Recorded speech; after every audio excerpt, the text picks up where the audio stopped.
I colpi, una decina, sono stati esplosi poco dopo le 13, una raffica che si è rivelata mortale per moglie e marito, Rossana Trento, 56 anni, e Lino Pestrin, 63. A ucciderli il fratello di quest'ultimo, Massimo Pestrin, 51 anni, da pochi giorni metronotte, dopo anni trascorsi nel settore della rappresentanza farmaceutica. Il massacro, con la pistola regolarmente detenuta all'interno dell'azienda agricola di famiglia, è portata avanti da generazioni, ora nelle mani di Lino e di un altro fratello, Giancarlo.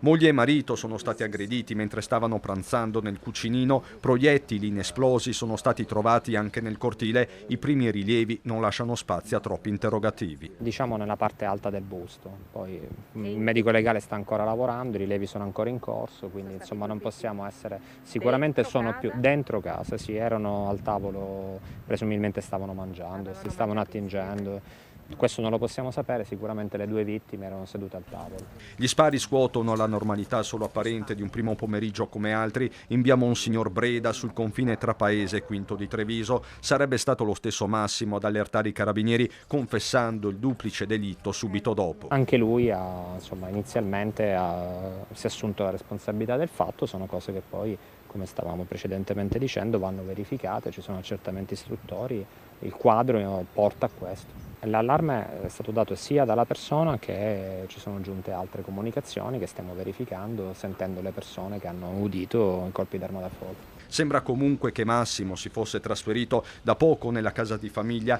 poche settimane forse per avvicinarsi al nuovo lavoro. Doveva essere una sorta di punto d'appoggio, forse è stato il detonatore di vecchi e mai sopiti dissidi familiari. Questa è la pista seguita dagli inquirenti. Quella più credibile al momento è questa, ma è in corso di valutazione, ma sembrerebbe questo insomma il percorso, è il movente. Per tutto il pomeriggio sul luogo del massacro, conoscenti ma soprattutto familiari, quella Pestrin è una famiglia numerosa, 6 tra fratelli e sorelle, tutti increduli di fronte al dramma.